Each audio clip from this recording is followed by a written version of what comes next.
la course est bien. Je me sens bien, tout va bien. Je suis dans les temps et je sens que vers la fin, donc là, je parle à 2-3 kilomètres de l'arrivée. C'est encore très flou, hein, c'est des souvenirs qui sont revenus parce que ça fait presque 6 ans maintenant. Mais c'est vrai que 2-3 kilomètres avant la course, dans le dur, je commence à voir que je suis dans le rouge. Et en fait, bon, je ne le sais pas, mais j'ai ouvert l'application Running quelques mois après et j'ai vu qu'à 500 mètres de l'arrivée, blackout complet. Et je me suis réveillé 2 mois plus tard. Voilà, moi, je me réveille 2 mois plus tard. Je peux plus marcher. Je peux plus me lever, je sais pas marcher. Et on me dit que bon, c'est sympa d'aimer le sport, mais qu'ils sont désolés et qu'un médecin vient me voir et il me dit le sport, c'est fini pour toi maintenant. Et là, je te le dis comme dans les films, tu vois, ça a fait clic. Et je lui ai dit comme ça, on se revoit dans 9 mois et la prochaine fois, là, je vais partir. La prochaine fois qu'on se revoit, j'aurai la médaille du marathon de monde autour du cou. Et là, il m'a dit que j'étais cute. Il m'a mis une petite tape sur l'épaule et il est parti. Et là, tu as deux choix. C'est soit souviens-toi en mode moins de 30 kilos avec des jambes ouvertes et une trachéote dans le cou, ou on se rappelle de toi avec la médaille du marathon de Londres.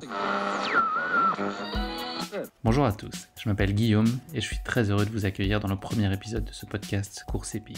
Véritable passionné, je pratique la course à pied et le trail depuis une dizaine d'années. Comme Obélix, mais à un âge plus avancé que le sien, on peut dire que je suis véritablement tombé dedans. Cette idée de podcast m'est venue car, au-delà de partager des conseils de préparation, ce que d'autres font très bien, je voulais aborder cette pratique par sa dimension humaine, par des histoires. Vous l'entendrez au fil des épisodes, du coureur pro à l'amateur passionné, tout le monde a sa place dans Course Épique. La seule chose qui compte, c'est l'histoire, l'aventure humaine, le partage d'émotions. Cette possibilité de vivre au plus près de mes invités, une course qui a marqué à jamais leur vie de sportif, et plus que tout, leur vie de femme ou d'homme. Pour ce premier épisode, consacré au marathon de Londres, j'ai le grand plaisir d'accueillir Guy Pelland. Nos routes se sont croisées avec Guy dans nos vies professionnelles précédentes, et par chance, nous n'avons jamais perdu contact depuis. Lié par l'amour du sport, et notamment de la course à pied, j'ai tout de suite pensé à lui pour qu'il partage avec vous son histoire incroyable survenue en Angleterre il y a 6 ans. Une histoire bouleversante et fondamentalement source d'optimisme et preuve d'une volonté sans pareille que Guy incarne à merveille. Je pense que ça y est, le moment est venu de prendre avec lui le départ de sa course épique. Salut Guy, je suis ravi de te recevoir dans cet épisode de Course Épique. Salut Guillaume. Hello. Écoute, pour commencer, je te propose de te présenter à nos auditeurs. Guy, je suis à Marseille. À Marseille, moi, je travaille pour le club de football local. Je fais du sport tous les jours, assez régulièrement. J'ai la chance de travailler dans un endroit au centre d'entraînement où on a une forêt, des terrains de foot, des salles de gym, etc. Donc, c'est assez cool et des montagnes autour pour aller courir. Donc, super lieu de vie, super lieu de travail. Et le soleil, la mer, les gars bien. Donc, La carte postale la marseillaise. vraie carte postale marseillaise. Et sur ta pratique du running, est-ce que tu peux nous en dire un peu plus ? Est-ce que tu as plutôt un profil qui aime courir pour le loisir ou est-ce que la compétition, c'est un truc qui te motive particulièrement ? Alors, je cours depuis pas si longtemps que ça, en vrai, depuis un peu plus d'une dizaine d'années. C'est à Londres, on en reparlera, où je m'y suis vraiment mis, parce que tu as de l'espace à Londres, tu as la Tamise, donc c'est là où j'ai vraiment commencé. Et depuis, oui, certaines courses, donc j'en suis à plusieurs marathons, plusieurs semis. Je cours toutes les semaines, quasiment 3 fois par semaine. Et la chance d'être à Marseille, c'est que je vis près de la Corniche, qui est un super spot de runner. Et si on pousse un peu pour ceux qui connaissent Marseille, on peut aller jusqu'à Callongue, les Goudes, etc. Donc ça fait des super terrains de jeu. Et le running, alors compétition, pas dans le sens aller chercher un temps où je suis pas forcément rapide. J'ai un physique, je fais beaucoup de rugby, donc j'ai un physique assez costaud, mais plus la performance ou le challenge contre soi-même, c'est plus ça. Et puis le running, ça permet de s'évader aussi, donc dans ta tête, tu penses à plein de choses. Moi, je dis que je range ma chambre après un run, donc c'est plus pour ça. Tu vois, tu sors avec, je sais pas, après une journée un peu compliquée au travail où voilà, tu as la tête qui part dans tous les sens, tu vas courir et puis tu reviens chez toi, en fait, t'es zen, ta chambre est rangée. Voilà. C'est l'idée que j'aime bien. Parfait. Écoute, on en sait un peu plus sur toi maintenant. On va démarrer par la première rubrique de ce podcast. Cette rubrique, elle s'appelle Basket chinoise. Donc l'idée, c'est que c'est un portrait chinois, mais en version coureur. Une petite explication de texte pour peut-être ceux qui ne connaîtraient pas le principe du portrait chinois. Ce qu'en dit Wikipédia, c'est un portrait chinois, ça permet de déceler certains aspects de la personnalité d'un individu et d'identifier ses goûts et ses préférences personnelles au travers d'un questionnaire basé sur l'identification à des personnes, des objets ou divers éléments. Bon, ça a l'air très compliqué, en vrai c'est assez simple. Voilà, donc moi j'ai 3 questions, Guy, pour te connaître encore un peu mieux pour cette basket chinoise. Si tu étais un personnage de fiction, est-ce que tu peux nous dire qui tu serais et pourquoi? Comme ça, je dirais Jacques Mayol. Alors, le Jacques Mayol du Grand Bleu, pas le vrai personnage, pour plein de raisons, parce que je m'identifie à lui, il est parfois dans son monde, puis il est très près de l'eau, il essaye d'être bon dans ce qu'il fait, etc. Je me suis beaucoup identifié à cette personne-là dans ce film, donc je dirais Jacques Mayol du Grand Bleu. Voilà. Ok, très bien. Et si tu étais un animal? J'ai réfléchi un peu au truc. Alors, j'ai choisi le bouc. Voilà. C'est Je pas vais le premier expliquer. animal auquel on pense, ouais. Non, et j'étais aussi premier surpris quand j'ai vu la description, la symbolique du bouc. Mais pareil, je m'y suis retrouvé, donc je vais t'expliquer pourquoi. Mais c'est vrai que c'est pas l'animal le plus sexy au premier abord. Je sais pas, le bouc, il a cette idée de s'aspirer à s'élever, tu vois, de prendre des chemins inexplorés. On l'imagine dans sa montagne. Puis euh, voilà, il y a l'idée de but élevé. Il met tout en œuvre. Pour atteindre certains objectifs.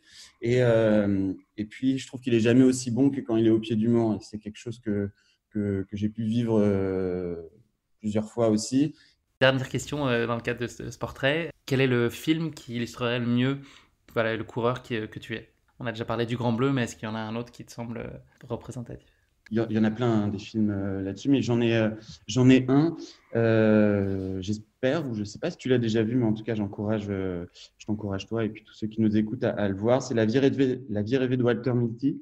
Pour faire le pitch rapidement, en fait, c'est C'est Ben Stiller, c'est ça? Ben Stiller exactement, Ouais. qui est je peux aux archives dans un magazine Live, je crois, aux archives photos dans son sous-sol, qui fait pas grand-chose, qui est un peu le loser du truc. Et puis, ouais, il vit des aventures à travers un photographe qui est joué par Sean Penn, qui vit des aventures de Sean Penn depuis sa cave, mais lui, il lui arrive pas forcément grand-chose. Tu vois.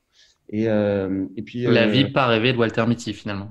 en gros, c'est vraiment pas la vie rêvée de Walter Mitty, mais le jour où il décide de se lancer et de partir à l'aventure, en fait, il finit par vivre beaucoup plus que la personne qui l'idolâtrait, où il va au-delà de ses rêves et au-delà de ce qu'il imaginait. Et j'aime bien cette idée-là. Parfait. Bah, écoute, je l'ai pas vu. Je vais le noter dans ma liste de films à voir. Là, on a un peu de temps en cette période de confinement, donc voilà, je vais m'y coller dans les prochains jours. Merci pour ces baskets chinoises. On va parler maintenant de la course épique, puisqu'on est là aussi pour ça. Voilà, l'histoire qu'on va partager ensemble, elle prend sa source outre-Manche, du côté de Londres, en pleine période de Coupe du Monde 2014. Toi, tu vivais à Londres depuis un certain temps? Moi, j'y vivais depuis 2 ans. J'y suis resté 4 ans et demi en tout. Et donc à ce moment-là, on est en juin 2014, ça faisait ouais, 2 ans et demi que j'étais à Londres, je crois, 2 ans. D'accord. Et donc, ce que tu disais tout à l'heure, c'était un cadre assez privilégié pour pouvoir pratiquer la course avec des grands espaces, des parcs dans Londres à profusion. Alors ouais, à l'inverse d'une ville comme Paris, par exemple, les parcs à Londres, ils sont dans la ville. Après, la ville, elle est 10 à 20 fois plus grande. Je parle d'intramuros, mais tu as Victoria Park, tu as Hyde Park, tu as des Regent Park, t'as des parcs partout qui sont un, assez jolis, deux, immenses. Donc pareil, des super terrains de jeu pour les coureurs, ou faire du vélo, se balader, etc. Mais surtout pour les coureurs. Et puis, tu as la Tamise. À l'époque, je vivais dans l'est de Londres. Donc j'habitais entre Shoreditch et Aldgate East. Donc, en fait, à 5 minutes, j'étais sur la Tamise. Et il faut savoir que la Tamise, bon, tu as des ponts, mais elle va très loin. C'est-à-dire qu'elle traverse tout Londres. Et si tu as envie de te lancer dans un 10 km, tu fais 10 km aller, sauf qu'il faut le faire au retour. Donc, tu peux vite fait te faire un petit gambon un dimanche soir tout en visitant, parce que tu passes devant des endroits fabuleux, le Tate, le Big Ben, etc. Donc, c'est 2 nuits, 2 jours. Et puis, tu n'es jamais les uns sur les autres parce que les trottoirs sont larges. C'est plutôt bien fait avec les pistes cyclables, les trottoirs larges, les voies de bus, etc. Donc, il n'y a pas forcément trop de voitures, pas trop de pollution non plus. Tu n'es pas dans les pots d'échappement. Super terrain de jeu long pour courir. Et, euh, et ouais, c'est là où ça a commencé la course. Parce que jusque-là, j'avais fait un 10 km avec une course organisée par une marque à Paris et c'est tout. Et en fait, à Londres, je te dis, un dimanche, je mettais des baskets et je partais pour 20 bornes, chose que je n'avais jamais fait. C'est vraiment là-bas que ça a commencé. Et les premiers semis, les premiers scores aussi, les premiers super temps. Je suis passé à 1,35 au semi, au semi-marathon qui est à Greenwich, donc qui est en montée, etc. Donc c'était aussi des bons challenges à se lancer. Et les Anglais adorent les courses. Et tu as aussi beaucoup de gens qui regardent ça, donc ça fait des super ambiances. Donc ouais, Londres a vraiment été L'accélérateur. Ouais. l'accélérateur. Ouais. Et donc là, un jour, tu décides de t'inscrire au Hackney Half Marathon, c'est ça, qui est un semi dans l'est de Londres.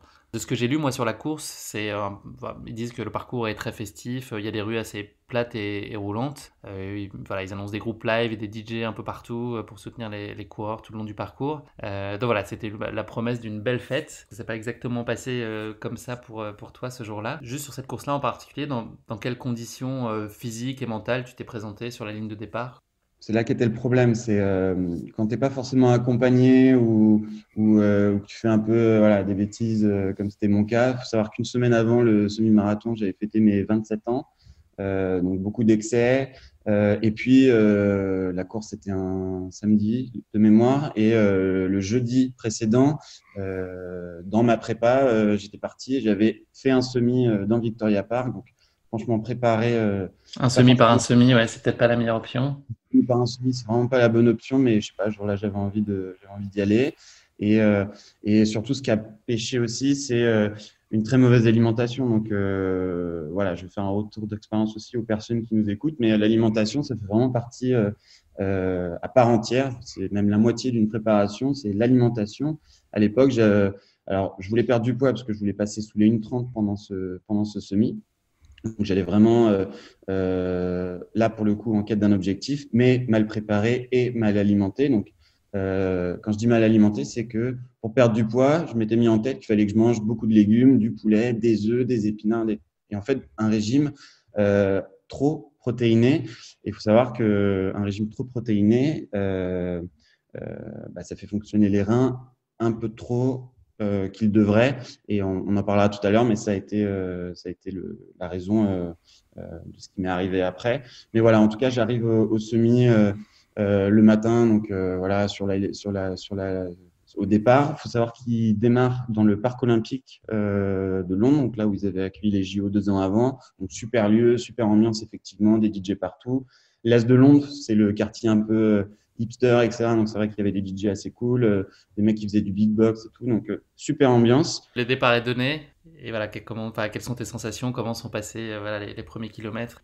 Alors, moi, j'écoutais donc j'avais de la techno dans les oreilles, de l'électro dans les oreilles à fond ce jour-là. Tu courais seul? Tu as pris le départ tout seul? Alors, j'étais avec une personne que tu connais, avec qui on a travaillé, elle Cyrine, on courait pas ensemble, on a pris le départ ensemble. Et c'est aussi grâce à elle qu'on peut se parler aujourd'hui. Elle m'a vraiment sauvé ce jour-là. Mais voilà, je pars sur cette course, donc électro à fond dans les oreilles. Je pars vite parce que forcément 1,30, faut y aller. Et puis, franchement, tout va bien. Ils ont un peu changé le parcours, mais à l'époque, tu passes aussi dans des quartiers résidentiels, donc c'est vrai que c'est pas forcément du tout droit, c'est des virages, des pavés, etc. Mais la course est bien. Je me sens bien, tout va bien. Je suis dans les temps et je sens que vers la fin, donc là, je pars à 2-3 km de l'arrivée. C'est encore très flou, hein, c'est des souvenirs qui sont revenus parce que ça fait presque 6 ans maintenant.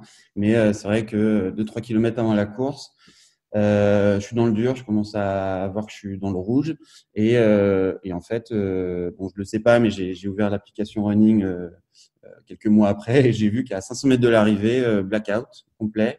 Je me suis réveillé 2 mois plus tard. Donc, j'ai fait 2 mois de coma suite à cette course. Donc, tu n'as aucun souvenir de la fin de la course et quand tu dis blackout, c'est tu penses que tu tombes, enfin, tu n'as aucune idée de ce qui a pu se passer à ce moment-là? Alors, on m'a raconté que j'avais une bosse au front, donc je pense que j'ai heurté alors, sur un trottoir, sur une voiture ou un truc comme ça en tombant. De ce que Cyrine, par exemple, a pu me raconter, c'est que forcément, à l'arrivée, elle me voit pas arriver. Elle m'appelle, elle va au tente de secours et en fait, elle me voit inanimée et il m'avait mis sous des poches de glace. Alors j'ai plus le mot, mais en gros, je me débattais, mais j'étais pas Pas physiquement conscient, ouais. conscient. Euh, mais voilà, mon corps est monté à 43 degrés en température. Donc, normalement, ça peut être fatal. Et en fait, ce qui m'est arrivé, c'est pendant la course, et en plus, je buvais pas d'eau. C'est ça qui est aussi important, c'est que je buvais pas d'eau à ce moment-là. J'avais bu la tasse en buvant dans un gobelet, parce qu'à Londres, ils donnaient pas forcément des bouteilles. J'avais bu la tasse une fois pendant une course. Et quand tu es à 18 km et que tu vas un peu vite et que tu bois la tasse, pendant 1 kilomètre, c'est assez horrible et ça m'avait un peu traumatisé à ce moment-là. Et sur la course de Hackney Marathon, je ne buvais pas. Donc, quand tu fais l'addition, alors il faisait chaud, il faisait 29 degrés à Londres ce jour-là, donc ça arrive pas souvent. Mm. 29 degrés, pas d'eau, des reins dans le rouge, à pas m'écouter parce que techno dans les oreilles, t'es un cheval lancé, tu t'arrêtes jamais. Donc, cette addition d'erreurs et de contexte a fait que je me suis mis vraiment dans le rouge, mais à l'état physique du truc.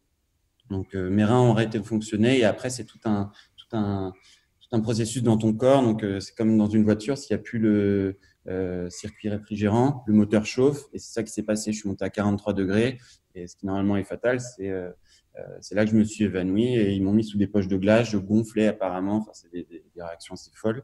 Et Cyril m'a vu dans cet état-là à ce moment-là et ils m'ont placé sous coma pendant 2 mois.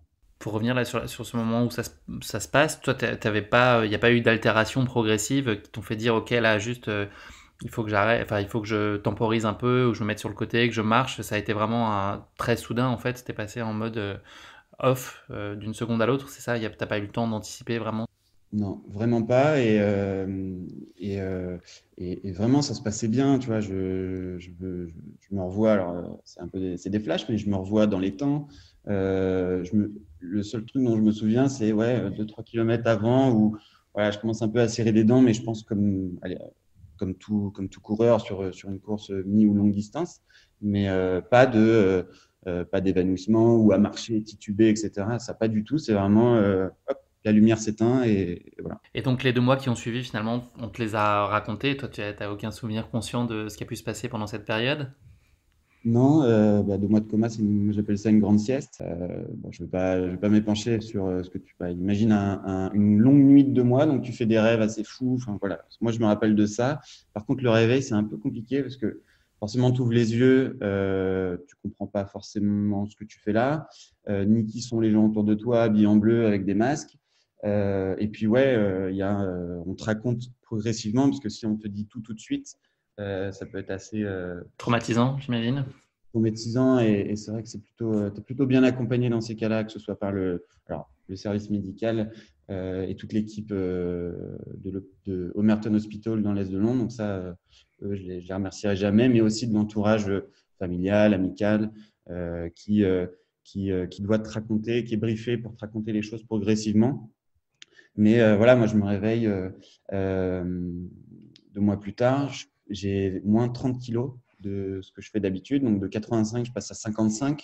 Toi, tu me connais, Guy, mais on est, quoi, quand tu fais 1m87 et 55 kilos, tu es rachitique, en fait. La peau sur les os, ouais.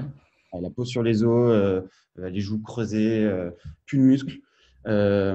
Et surtout, j'ai des bandages aux jambes. Donc ça, je comprends pas trop. Et j'ai une trachéo dans la gorge, mais j'ai des bandages aux jambes. Et au début, je comprends pas trop parce que c'est comme des plâtres, tu vois. C'est pas ça ressemble pas à un pansement, c'est comme deux gros plâtres. Donc je pose Ouais. la question de pourquoi.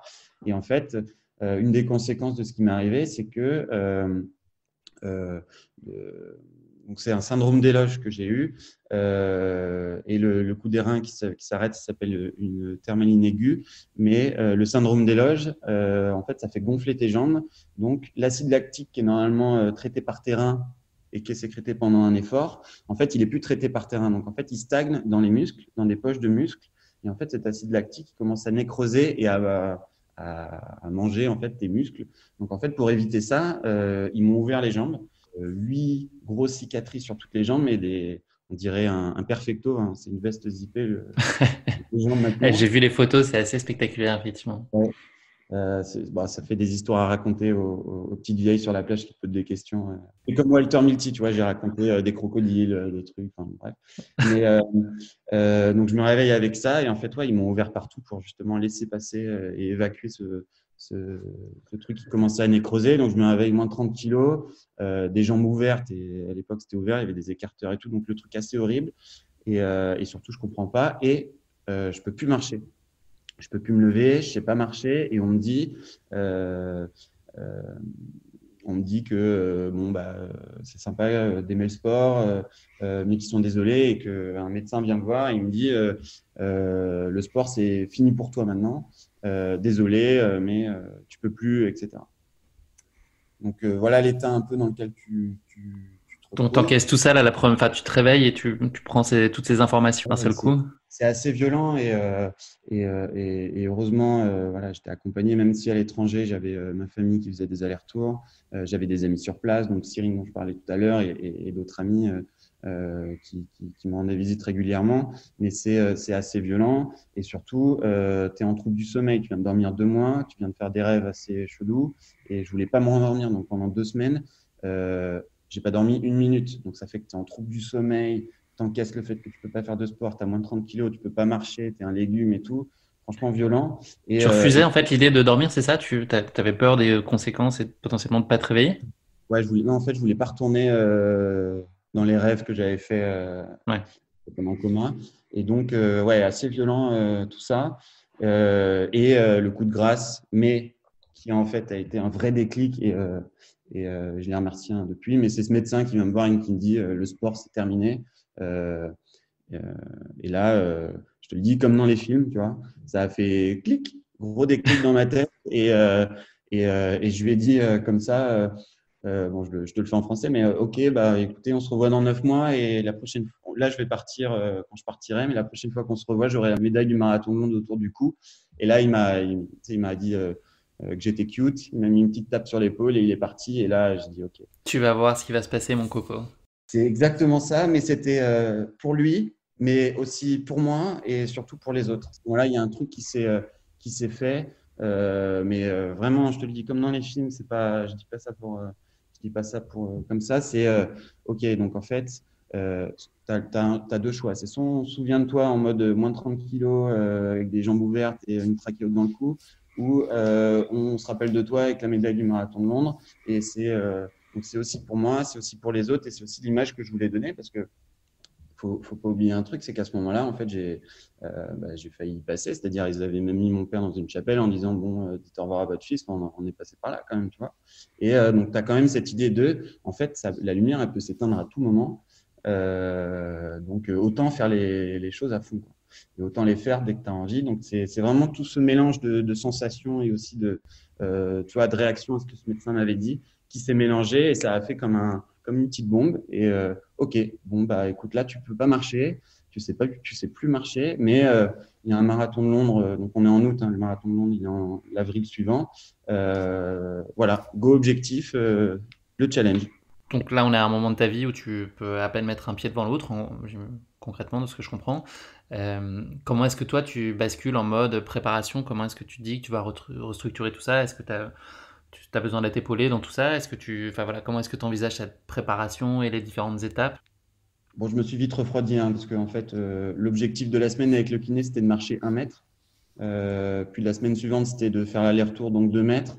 Et à un moment, je me suis dit, bon, ça va être compliqué, mais bon, on va y aller. Et en fait, la préparation, donc déjà réapprendre à marcher, s'emboîter. Et le premier run, je me rappellerai toute ma vie. Bon, à Londres, il pleut, mais c'était sous la pluie. Et j'ai dû faire un tour de ma maison. Ça, c'était assez cool. Ça devait être une Même grande à la victoire, fin, j'imagine, pour toi. ouais, franchement, c'était assez émouvant. Et après, j'avais une amie à l'époque qui était personal trainer, qui était prof de sport et qui m'avait accompagné. Donc, j'avais tout un petit programme que je faisais aussi de mon côté et avec elle, des squats, du tapis. Enfin, voilà, j'avais une prépa là-dessus, du TRX parce que forcément, plus de muscles dans les jambes, pas dans les bras non plus. Donc, fallait se remuscler de partout. Et la mémoire du corps est assez bien faite, donc c'est revenu assez rapidement pour le coup. En 2 mois, j'avais repris mon physique d'avant, entre guillemets. Mais cette prépa, elle a été faite petit à petit déjà sur l'aspect musculaire. Et après ce tour de pâté de maison, voilà, tu fais 1 km, 2 km, 5 km, 10 km. Et puis, tu envisages vraiment la préparation d'un marathon, donc les 3 mois et demi précédents, comme tout marathon, où là, je m'étais fait un petit programme, mais rien de précis, parce que l'objectif, c'était pas de faire un temps, c'était pas, voilà, c'était vraiment de le faire, d'aller au bout.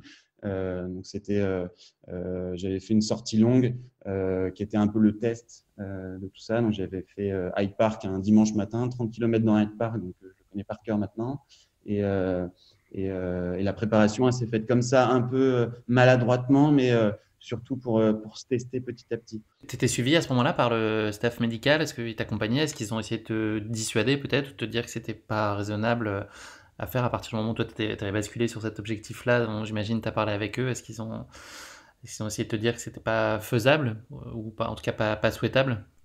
Alors, je les ai très honnêtement évités. Parce que il me disait que c'était pas une bonne idée, qu'il fallait pas le faire. L'entourage me disait mais pourquoi tu fais ça, etc. Mais comme le book dont je te parlais tout à l'heure, un peu borné et on y va tout droit, c'était non, mais quoi qu'on me dise, en fait on me disait de pas le faire. Mon JP, qui est l'équivalent du médecin traitant à Londres, me disait mais jamais, je vous donne jamais votre autorisation pour faire ça et tout. Les médecins de l'hôpital Merton qui me suivaient à distance me disaient mais pourquoi? Mais jamais, vous avez fait un semi, vous faire un marathon, vous êtes fou, vous voulez revenir. Enfin, tout le monde me disait de ne pas le faire, en fait. Et l'entourage très proche. Et puis, il y a même des fois où j'ai douté, j'ai dit mais pourquoi? Et en fait, il y a le coup du challenge et la mission que je m'étais confiée était plus forte. Et du coup, j'y suis allé quand même. Mais non, j'étais pas suivi médicalement. C'est vraiment pas une bonne idée, hein, je le dis. Mais à ce moment-là, c'était plus fort, en fait. Et mentalement, tu as eu des creux enfin, dans cette période-là? Est-ce qu'il y a des moments où tu t'es dit que tu n'y arriverais pas ou est-ce qu'il y a un moment du doute? Est-ce qu'il était constamment présent ou est-ce que tu as eu des gros downs dans cette phase-là préparatoire? Ou est-ce que finalement tu as toujours cru que tu allais réussir à le faire, quel que soit le chemin, mais que tu irais au bout de ce marathon et tu irais chercher cette médaille? Alors, pendant la prépa, alors, j'ai pas eu force, enfin, t'as des moments un moment creux un peu, mais en fait, pendant la prépa, je me suis rapproché d'une association et j'ai levé des fonds pour une ONG pendant la préparation. Et j'ai couru pour cette ONG aussi pendant le marathon monde derrière. Cette association s'appelait World Child. En gros, c'est une asso qui vient en aide aux enfants dans les pays en guerre. Donc, en gros, moi, ça me motivait. J'avais choisi aussi cet asso parce que moi, je m'étais réveillé un peu dans un état comme si j'avais eu un accident ou j'avais pas sauté sur une mine, mais tu vois un peu le truc. J'avais des jambes en vrac, j'étais dans un lit d'hôpital, 2 mois de coma, etc. Sauf que moi, la chance que j'ai eue, c'était d'être hyper bien accompagné médicalement, mais aussi par les amis et l'entourage.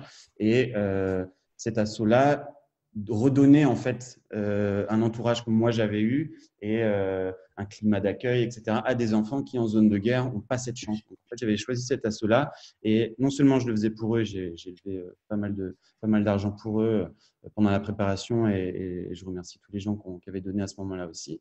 Mais ça m'a aussi, moi, donné de la force parce que je l'ai fait pour eux aussi. Tu vois. Donc, ça m'a motivé et ça m'a évité, comme tu disais, les moments un peu down, etc. Parce que du coup, il y avait… Un projet plus global, ouais, au-delà de toi et ta reconquête. Et donc là, on est le 12 avril 2014, c'est la veille du marathon. Comment est-ce que tu te sens à ce moment-là?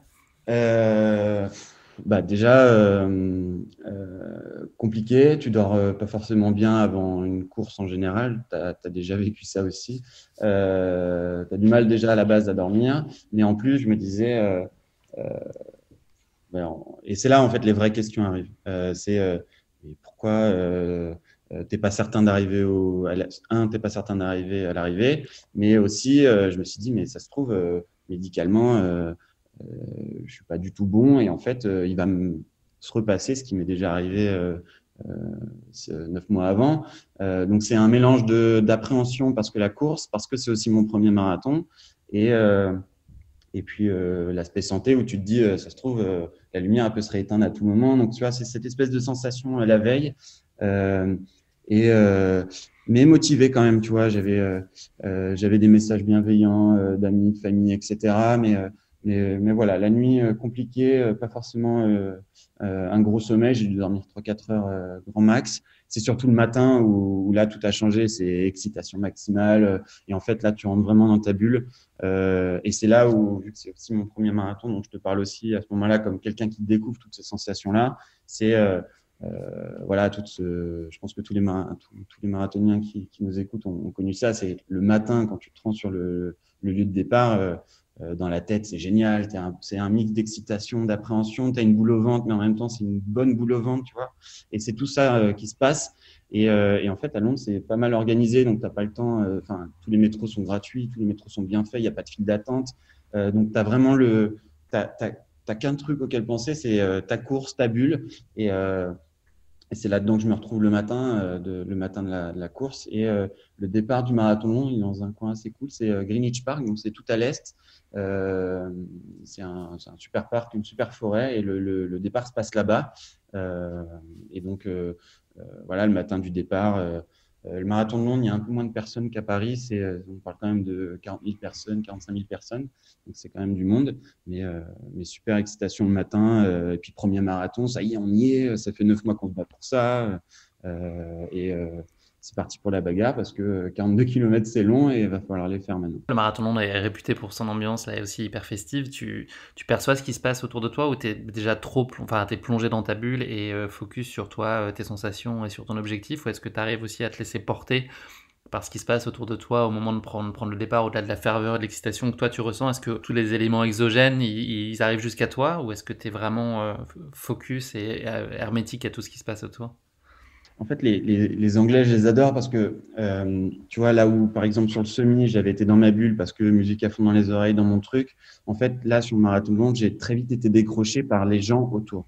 Et alors, l'ambiance déjà, parce que de chaque côté de la route, tu as 5-6 rangées de personnes du 0 au 42e kilomètre. C'est un stade de foot pendant 3-4 heures en fonction de son temps, mais c'est un stade de foot tout le long de la course. C'est assez incroyable. Et surtout, là où ça te fait décrocher et que tu te dis, c'est génial d'être là, c'est qu'en fait, Londres, c'est un marathon qui est connu pour tout l'aspect charity. Donc, il y a plein de gens qui courent pour des assos, donc qui sont déguisés, mais qui essayent de battre des records. Donc, moi, je me rappelle avoir fait la course et j'avais été un peu deg qu'il soit arrivé pas trop loin de moi. J'avais un mec qui driblait 2 ballons de basket tout le long de la course.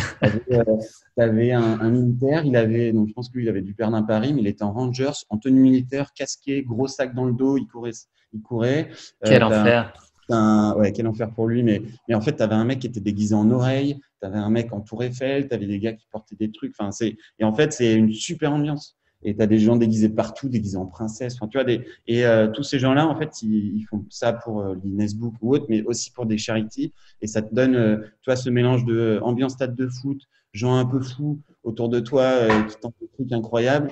En fait, tu décroches vite et tu as juste envie d'être là pour la fête, en fait, tu vois. Même si ça reste un marathon, ça reste une course. Mais du coup, ça te permet de t'évader, de rigoler, de sourire quand tu croises quelqu'un, tu fais des checks à tout le monde. C'est assez cool comme ambiance. Et en fait, tu vois, l'appréhension, la bulle, la peur ou le côté un peu bagarre, faut y aller. En fait, il a vite disparu parce que les Anglais ils sont géniaux et ils te font vite décrocher pour toute cette ambiance. Et après, la course en elle-même, elle est assez incroyable parce que tu traverses tout l'est de Londres, pardon, donc Greenwich c'est à l'est, j'ai dit une bêtise tout à l'heure. Donc tu traverses tout l'est de Londres, tu arrives à Tower Bridge, enfin tu vois, c'est des super lieux, tu arrives près de la Tamise et cette course elle est incroyable. Donc du 0 jusqu'au 25, c'était une partie de plaisir, mais en vrai c'était vraiment Et tu te génial. sentais en confiance à ce moment-là? Est-ce que tu as déjà en tête que tu vas réussir à finir, ou pas encore? Là, tu te laisses bercer et tu prends un pas après l'autre sur le premier semi globalement? Tout ça avait disparu en vrai. Je courais avec une bouteille d'eau à la main désormais, donc je me suis dit au moins là-dessus on est tranquille. J'ai croisé le staff de l'ONG à plusieurs parties de la course, donc ça a des super souvenirs aussi, et puis ça te donne un coup de boost incroyable. Mais là, ouais, il y avait plus trop d'appréhension et là c'était en avant et pas que je savais que j'allais le faire, mais ça là, pour le coup, ça devenait naturel, tu vois. C'était ça y est, les bonnes sensations, elles sont là. On est là, c'est la fête, c'est le lieu où il faut être. Et c'est parti. Tu prends un T'as mur quand à même pris le mur, rassure-moi. il y a toujours ce petit mur, mais et ce qui est sympa, donc là c'est un peu le mauvais côté du marathon de Londres, c'est que le mur tu le prends dans un endroit qui s'appelle Canary Wharf et qui est un endroit super parce que c'est l'équivalent de la Défense à Londres, avec des virages, des trucs, des tours autour et tout. Pour se prendre un mur, c'est vraiment pas génial, mais bon, comme tout mur, il se passe, hein. Et puis juste vers le 32-33 de mémoire, tu arrives près de la Tamise et c'est là où, euh, en fait, c'est tout droit parce que tu commences la Tamise à Tower Bridge et pour ceux qui connaissent, le Big Ben, c'est je sais plus 5, 6, 7 bornes plus loin. Et là, c'était aussi des lieux que je connaissais par cœur parce que c'est là où je m'étais entraîné, où j'avais découvert le running et tout. Donc, c'est aussi là où tu as plein de sensations qui arrivent et, euh, et l'endroit, il paraît familier. Donc, là, je savais que j'allais aller au bout et pour le coup, là, ça devenait plaisant. Donc là, tu as déroulé jusqu'à quelques centaines de mètres de l'arrivée. Là, tu déroules, tu as la Tamise, tu as les super endroits, tu arrives devant le Big Ben. Pour la petite histoire, tu vois David Beckham qui est dans l'espace VIP, qui fait des coucous à tout le monde, donc ça m'avait fait sourire à ce moment-là. Et puis Big Ben, tu tournes à droite, tu arrives devant le Parlement, et puis là, tu arrives dans Green Park. Et l'arrivée du marathon de Londres, elle se passe entre Buckingham Palace et Trafalgar Square, donc c'est un endroit qui s'appelle The Mall. Et là, c'est la fête parce que de 500 rangées de personnes, en fait, c'est noir de monde. C'est une ambiance de folie. Tu vois, j'en ai encore des frissons en te le racontant, mais c'est là pour le coup, euh, voilà, un, tu as fait ton marathon. Deux, j'ai réussi mon challenge que je m'étais fixé. Donc, c'était dans ma tête, là, ça explose. Ça explose parce que ça y est, on y est. Ça y est, déjà, je suis en vie. Deux, je suis à l'arrivée, je l'ai fait. Et le coup de grâce, c'était juste devant Trafalgar Square. J'avais des amis qui m'attendaient. Je les entends crier. Ils avaient des drapeaux français, bretons et tout. Donc, je les vois. Forcément, je vais les embrasser. Je pousse des cris de guerre. Et puis là, sur l'arrivée, donc sur ce mall, les 200-300 derniers mètres, j'ai découvert la sensation incroyable que je pense chaque coureur doit connaître à sa façon, mais qui surtout me donne envie d'y retourner depuis. C'est euh, Là, c'était un mélange. Donc, faut imaginer le contexte, hein. T'as Buckingham Palace dans le dos, tu es sur le mall, tu as des drapeaux anglais, l'Union Jack qui flottent partout, une ambiance de folie, un contexte avec ça crie de partout, tu as de la musique et tu as des soldats en randonnion qui te font des saluts militaires et tout. Enfin, tu as l'impression je sais pas, tu sais, d'être un héros, tu rentres dans Rome, un truc comme ça et tout. Enfin, et, euh, et là, c'est un mélange, tu vois, dans ma tête, c'est je pleure, je ris, je repleure, je ris. Enfin, je sais pas, c'est une montée d'endorphines, de sentiments, de trucs incroyables. Et puis surtout, il y avait l'aspect challenge, revanche, tout ça qui se mélange. Et je crois que la petite dame qui m'a mis la médaille autour du cou, voilà, c'est tombé C'est tout tombé sur seul, elle. c'est tombé sur elle. Et C'est quoi la première je chose l'ai que tu pris dans t'es mes dit bras. en Enfin, franchir la ligne, la première pensée? Est-ce que tu t'en souviens? ouais, ça y est, je l'ai fait, quoi, tu vois. Euh, je l'ai fait et je l'ai pas fait tout seul parce que tu vois, j'avais le t-shirt de l'assaut, donc c'était aussi pour eux, donc je l'ai fait pour eux. Enfin, et puis c'était le vrai truc que je me suis dit à ce moment-là, et c'est mon motto depuis, c'est quand on veut un truc, on peut en fait, tu vois. Et, euh, et alors, tu as mis l'obstacle, hein, parce que tu as les gens qui disent faut pas, tu as l'aspect physique, mais en fait, si tu veux vraiment un truc, quel que soit l'obstacle, tu y vas. Donc, je reviens à l'idée de Book tout à l'heure et ça me plaît pas mal. C'est challenge élevé, mets tout en œuvre pour y aller. Et à ce moment-là, en fait, c'est ça. C'est ce jour-là que je me suis dit, dès que tu veux faire un truc, dès que tu as envie de faire quelque chose ou dès que tu le sens, faut y aller et il faut même pas réfléchir. Sachant qu'en plus, maintenant que je sais que la lumière peut s'éteindre à tout moment et que c'est fini. Depuis, dès que je veux faire un truc, j'y vais. Et grâce à cette course, grâce à tout ce qui s'est passé, tu vois, je reviens sur Jacques Mayol, mais depuis gamin, je plonge. Il y a 2-3 ans, j'ai toujours voulu faire de la plongée, toujours être instructeur de plongée. J'avais jamais trouvé le temps. C'est grâce à ça que il y a un jour, j'ai trouvé le temps et j'y suis allé. Et maintenant, dès que j'ai envie de faire un truc, je le fais. Euh, et, euh, et, euh, et cette course, elle est assez symbolique pour ça parce que ça a été le début de, tu vois, aussi je suis devenu mature, plus serein, plus apaisé. Ok, donc je veux ça, bah, bosse pour l'avoir, toi. Enfin, voilà, tout est venu de ce Est-ce genre-là. que tu as repris rendez-vous avec le médecin qui t'avait dit que le sport fallait oublier? Tu as été partager ça avec lui? Le lendemain, j'y suis retourné à l'hôpital, donc j'avais des fleurs dans la main, j'avais ma médaille autour du cou. Ils m'ont vu partir 9 mois avant en boitant et je suis revenu 9 mois après, le lendemain de la course, en boitant à nouveau, mais pas pour les mêmes raisons. Parce qu'après un marathon, tu marches en canard. Donc au début, on en a rigolé, mais voilà, je suis allé les voir. C'était une surprise, donc je suis allé les voir dans l'unité où ils travaillaient. Et là, ils me voient arriver, donc des yeux qui s'écarquillent, et puis eux, comme moi, tout le monde pleure, on s'est pris dans les bras, on a fait une super photo. Et c'est des gens, c'est ce que je leur ai dit, comme je vais te le dire, je l'ai pas fait tout seul, c'est aussi grâce à vous et vous étiez avec moi tout le temps. Donc, parce que c'est des gens qui m'ont retapé, tu vois, à l'époque quand même, parce que j'étais pas en bel état et c'était aussi leur course à eux. Donc, voilà, j'avais pris une médaille en rab et je leur ai Ouais, laissé. j'imagine pour eux ça devait être aussi au moins aussi émouvant que pour toi. Est-ce que tu as recouru le marathon de Londres depuis? Est-ce que tu as voulu ou est-ce que tu préfères le garder comme un souvenir figé qui cristallise plein de choses de ce moment-là de ta vie, de toutes les émotions que tu as pu ressentir et tu veux plus y toucher et garder ce moment-là avec toute sa dimension symbolique intacte? Ouais, j'ai vraiment envie de le laisser comme il est. C'est une super course, donc j'encourage vraiment tout le monde à la faire. Elle est Faut être tiré incroyable. au sort, c'est le plus difficile presque. Faut être tiré au sort, mais sinon, associez-vous à une ONG ou quelque chose. Et bon, ça facilite les choses pour l'inscription, mais c'est surtout, vous courez pour une bonne cause. Et vous le verrez, c'est hyper important là-bas. Enfin, ça fait partie du truc aussi. Mais bon, super course. Moi, je veux la laisser comme elle est. Mais depuis, oui, j'ai couru. Alors, c'était le premier marathon et maintenant, j'en fais un par an. Donc, j'en suis à mon 5e. Mieux préparé. Donc, je fais des vrais prépas. Je fais attention à moi. Je mange mieux. Je m'hydrate. Enfin, voilà. Mais depuis, ouais, je recours. J'ai refait plusieurs semis depuis. Là, ton prochain objectif, c'est quoi? Est-ce que enfin, le calendrier est un peu bousculé en cette période de confinement, en tout cas au moment où on enregistre cette interview. Est-ce que tu as déjà en ligne de mire un projet pour peut-être cette fin d'année ou à défaut en 2021?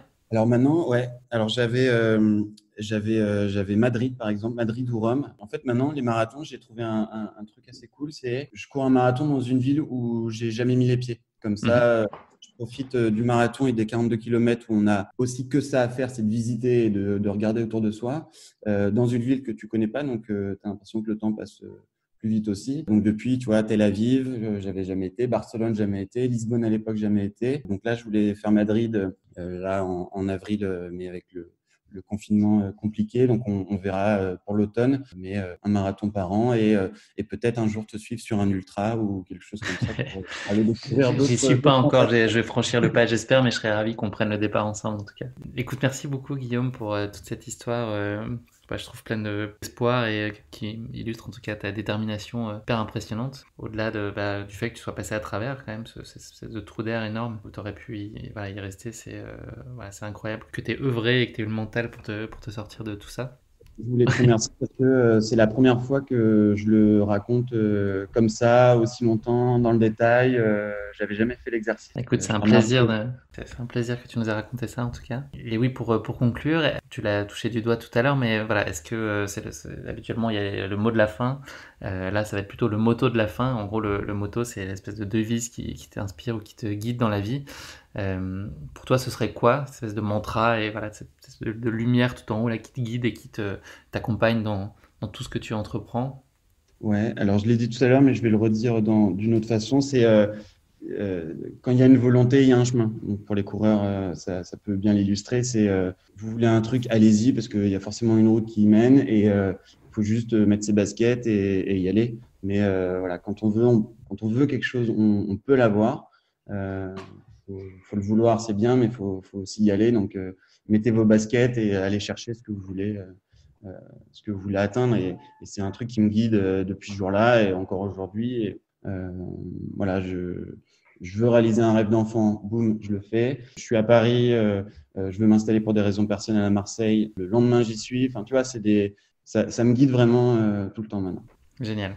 Bah écoute, merci Guy pour ce témoignage vraiment très fort en émotion et riche d'optimisme, d'espoir. Et voilà, c'est la preuve qu'avec la volonté, on peut faire des très grandes choses, donc c'est vraiment impressionnant. Pour conclure, bah, tu le sais, on partage, je pense, cette passion tous les deux, c'est la musique. Donc c'était un peu impossible de ne pas évoquer le sujet dans Course épique. Est-ce que tu pourrais me dire, toi, quel est le morceau qui te rebooste dans toutes circonstances, ou presque, quand tu cours et que tu as soit un passage à vide, soit qu'au contraire, tu as envie d'exploser ton RP? Est-ce que tu as un morceau ultime qui peut te faire renaître de tes cendres? Et en plus, c'est un groupe qu'on adore tous les deux, c'est LCD Sound System, et Eh oui. un chanteur, c'est un peu notre héros, James Murphy. Et c'est une musique qui s'appelle Yeah, parce que dedans, il fait Yeah, Yeah, Yeah. Et c'est vraiment voilà, le truc qui booste, et c'est la niaque, tu vois, c'est la grinta. J'adore ce morceau, et il peut passer en soirée comme il peut passer dans mes écouteurs pendant une course. C'est sûr, t'accélères, et ça te donne un coup de boost énorme. Donc, un gros Yeah. Voilà. Bon, on invite tout le monde à écouter ce morceau. Yeah, c'est une version, elle a un petit nom, c'est la Crass Version, si vous la cherchez. LCD Sound System, Yeah, Crass Version. Merci à nouveau Guy, ça a été un plaisir et une chance de recueillir ton témoignage et que tu nous racontes toute cette aventure en détail, voilà, qui est fondamentalement, moi, je trouve, positive et porteuse d'espoir. C'est ça que j'en retiens en tout cas. Merci pour ta dispo. J'espère qu'on se reverra bientôt. Alors déjà, on va commencer par être déconfiné, j'espère, et puis je viendrai te faire coucou à Marseille peut-être à l'occasion d'un prochain Marseille-Cassis. Voilà, en tout cas, j'espère que nos routes et nos sentiers se recroiseront très bientôt. On ira admirer la vue du haut de la Gineste au Marseille-Cassis. Avec grand plaisir, Guy. Merci beaucoup en tout cas. Ciao Guillaume. Salut, à bientôt. Cet épisode de Course épique est à présent terminé.